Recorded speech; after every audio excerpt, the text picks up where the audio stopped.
Olá, boa noite. O texto de agora vai ser um texto da revista Dialética de Direito Tributário, né, do professor José Souto Maior Borges. Vai ser um artigo que vai falar novamente sobre a questão de procedimentos legislativos, a questão de normas gerais, em especial normas gerais sobre direito tributário. E o grande ponto de partida desse artigo é o artigo 146 da Constituição, que prevê a figura da lei complementar, né, para legislar sobre determinadas matérias. A grande questão, né, que ele vai querer criticar é uma doutrina dicotômica que, a partir de uma teoria da linguagem, né, de uma semiótica, de uma perspectiva semiótica, quis reduzir o alcance do artigo 146 em duas funções apenas as funções de regular os conflitos e estabelecer limitações constitucionais, né? Essa doutrina, né, começou a causar então certa confusão justamente pela supressão, ao meu ver, da palavra normas gerais do inciso 1 e 2. Para ser mais claro, eu acho que é melhor eu pegar o artigo ipsis literis e realmente ler, né? Mas enquanto isso eu vou enrolando aqui, que a questão vai girar em torno sobre o que lei complementar nacional, no caso, poderia fazer, né? O que uma lei poderia entrar poderia regular sem que cause alguma questão de conflito federativo. Afinal, são os legisladores federais que vão legislar e, de certa forma, tem que respeitar a autonomia dos estados e dos municípios e do Distrito Federal. Então, estou com o artigo aqui na minha frente, na minha tela, e vai, basicamente, está dividido em 3 incisos, esse 146. Vai falar que cabe lei complementar. Aí o inciso 1 vai falar que competência de dispor sobre conflitos de competência em matéria tributária entre os entes. O inciso 2 vai falar para regular as limitações constitucionais do poder de tributar. E o terceiro vai falar para estabelecer normas gerais em matéria de legislação tributária, especialmente sobre, e aí vem obrigação, lançamento, prescrição, base de cálculo, contribuinte de fato gerador de impostos, enfim. A grande questão gira em torno dessas normas gerais, porque tem normas gerais que está só escrito no terceiro, né? E aí fica aquela. Essas normas gerais, para essa doutrina dicotômica, que considera apenas o inciso 1 e 2 como a delimitação do que essas normas gerais poderiam tratar, considera que o que essa inciso 3, na realidade, se refere apenas à questão da regulação de conflitos e das limitações constitucionais, praticamente derrogando o alcance do inciso 3, né? Não tem nem, eles não desejam nem aplicar uma aplicação corretiva em cima desse inciso, né, para tentar compatibilizar com a questão de regular os conflitos e estabelecer limitações ao poder tributar. Basicamente, ele fala que essas normas gerais de direito tributário são especificamente e exclusivamente para estabelecer essas duas funções, né? Então, a gente vê que esse inciso 3 ele perderia essa eficácia. Um exercício mental que o autor coloca, o José Souto coloca, é que se os incisos 1 e 2 fossem revogados, o inciso 3 ainda teria condições de, no caso, se a questão da regulamentação ao poder de do regular o conflito de competência e limitações ao poder de tributar fossem revogados, esse inciso 3, que seriam as normas gerais, ainda teria condições, né, de estabelecer sobre conflitos, basicamente. E, por outro lado, se esse inciso 3 fosse revogado, o inciso 1 e o 2 não teriam mais a sua força, né, porque eles iam perder essa questão de ter uma norma geral, né, para dispor sobre essas duas funções. Então, o que o José propõe? O José Souto propõe fazer uma aplicação corretiva nessa literalidade desses incisos 1 e 2, né? Porque demonstra que, como conflitos e limitações que foram acolhidos, né, estão abrangidos nesse inciso 3, normas gerais, eles podem sim, né, ser considerados objeto de normas de direito tributário, normas gerais de direito tributário. Embora a Constituição não prevê que existirão normas gerais para tanto no inciso 1 quanto no inciso 2, né? É justamente essa omissão que causa essa dúvida, né? Então, o que vai se pretender, né, é aplicar extensivamente a expressão normas gerais tanto para o inciso 1 e para o inciso 2. E também o que você quer argumentar é que a lei complementar, né, como sua função de estabelecer normas para normas, né, é que ela sempre seja de normas gerais de direito tributário. Basicamente, o que vai regular realmente o imposto em si, no sua, salvo as exceções constitucionais, mas o que vai regular realmente a última lei de um imposto, né, que é justamente a instituição e o imposto, a definição do contribuinte de fato, de direito, enfim. Isso vai ser basicamente a lei ordinária. A lei complementar vai ter a função de estabelecer as limitações, delimitações e as balizas de materiais, né? Então, basicamente, o autor sustenta que vai ter uma interligação, uma unidade entre esses incisos do 146. Isso significa que todos convergiriam, inclusive o item 3, para demarcar, né, a competência tributária através dessas limitações. Então, o preceito que vai dispor sobre a definição de tributos, bases de cálculo de contribuintes, contribuiria para reduzir os conflitos de competência, ou potenciais de competência, e contribuiria também para demarcar as limitações do poder tributário. O inciso 3 ele teria essa função de considerar o inciso 1 e o 2 dentro do seu escopo de limitação na hora de estar estabelecendo a definição de tributos, os fatos geradores, né?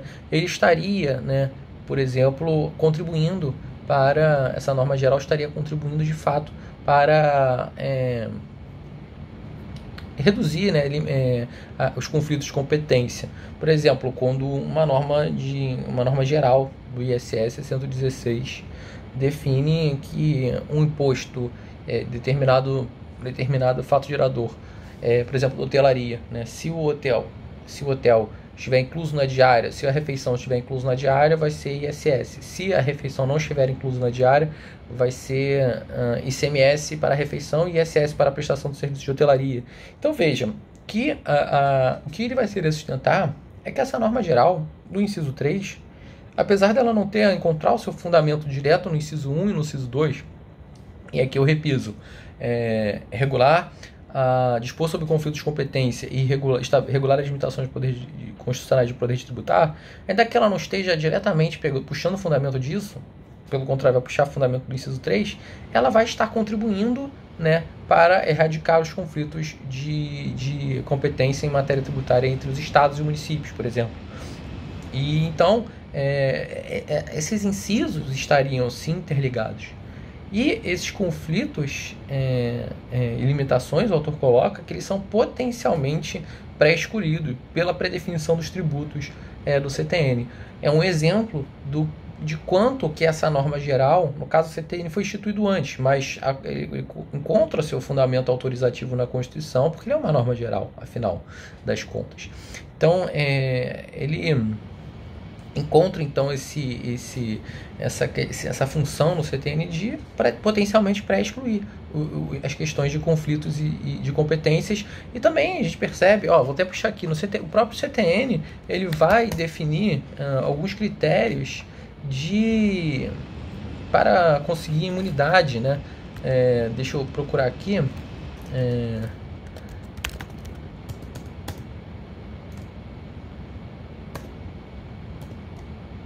Enfim, ele vai estabelecer algumas... Eu perdi o inciso de cabeça qual era, mas vai Aqui, o disposto na, na, na questão de limitações de poder, nas limitações da competência tributária, na questão ele vai estar regulando a imunidade no tocante a, por exemplo, a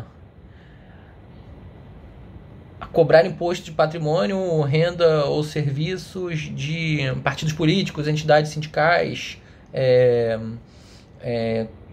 cobrar imposto dessas instituições de assistência social sem fins lucrativos, e aí vai colocar os requisitos a serem observados. Por exemplo, não pode distribuir qualquer parcela do seu patrimônio, tem que aplicar integralmente no país os recursos da manutenção dos seus objetivos institucionais, manter uma estruturação de suas receitas e despesas em livros revestidos de formalidades capazes de assegurar a exatidão. Então perceba, o CTN ele não é uma norma que vai encontrar um fundamento direto no inciso 1, que, mais uma vez, estou repetindo, vai ficar chato, mas é necessário dispor de conflito de competência, e nem vai puxar no inciso 2, regular as limitações constitucionais de poder tributário. Veja que o CTN, como uma norma geral, ele está atingindo ao fim pretendido pelo inciso 2 do 46 da Constituição. Então o autor vai pressupor que realmente há uma interligação bem evidente, né? E ele vai dar outros exemplos dessa técnica da Constituição de estabelecer os pormenores em alguns casos, né? É como se o inciso 1 e o inciso 2 detalhassem ainda mais o inciso 3, né? Ainda que o inciso 1 e o inciso 2 não existissem, o inciso 3 ele já seria idôneo para regular não só os conflitos de competência, mas também as limitações tributárias, limitações constitucionais ao poder tributar. E, além disso, ia ter todo o alcance que é determinado pelas alíneas aí desse inciso, né? Que é toda aquela questão: fato gerador, base de cálculo de impostos, prescrição, decadência, blá, blá, blá, blá, blá, blá. Essa técnica de detalhar, de pormenorizar, ela não é única, não é exclusividade dessa norma. Por exemplo, o próprio autor sugere aqui a questão da legalidade. A legalidade, ela é encontrada no artigo 5º, no caput, né? Todos são esqueci o caput, mas são direitos fundamentais, vão proteger tem que puxar, falei, agora tem que puxar. Todos são iguais perante a lei, sem distinção de qualquer natureza. Então veja, todos são iguais perante a lei e vai se garantir a liberdade, igualdade, segurança, propriedade, enfim. A gente vê aqui uma questão da legalidade geral. Agora, a gente vai ver no inciso 2, a gente vai ver uma legalidade isonômica, enfim, uma cláusula geral. Ninguém será obrigado a fazer algo ou deixar de fazer alguma coisa senão em virtude da lei. E no 150, no artigo 150, vai ter uma outra previsão de legalidade, mas vai ser uma legalidade tributária. Então veja, que é o princípio da legalidade tributária, que não vai poder, a gente não pode instituir um tributo sem uma lei que assim estabeleça. Idem, mesma coisa, direito à propriedade. O artigo 5º ele vai garantir o direito de propriedade, explicitando que só por desapropriação na forma da lei alguém poderia ser despejado, despojado da propriedade. Esse regime é como uma cláusula geral. Essa questão da propriedade, não é quando a gente lê esse inciso, esse dispositivo, a gente imagina alguém morando numa casa e vai ser despejado com a mala para fora. Não, mas a propriedade pode ser a propriedade financeira, pode ser outro tipo de propriedade, que não seja uma casa, pode ser um carro, né? Por exemplo, será que eu poderia confiscar um carro, né, por ele não ter pagado IPVA, por o seu dono não ter pagado IPVA? Então veja que não, porque existe uma vedação de tributo com efeitos ao confisco previsto no 150, inciso 4. É um outro viés desse direito à propriedade, só que materializado para fins de direito tributário. Então perceba, essa questão de... Está tudo bastante interligado, né? Essa questão, um inciso vai prever uma norma geral e o outro não exclui que outros incisos estejam previstos algumas outras questões que essa norma geral teria que prever, mas que o Constituinte assim deu alguma prioridade. Vou tomar agora do café. O autor vai concluir, né, que vai existir um regime material diversificado nos diversos itens, sim, mas, né, vai haver uma unidade procedimental, que vai colocar uma reserva de lei complementar para todos esses incisos, né? A definição dos fatos geradores e hipóteses de incidência dos não implicaria só a viabilidade da integração infraconstitucional das normas, né, sobre cada município ter uma norma de um ISS, para ter uma unidade, né?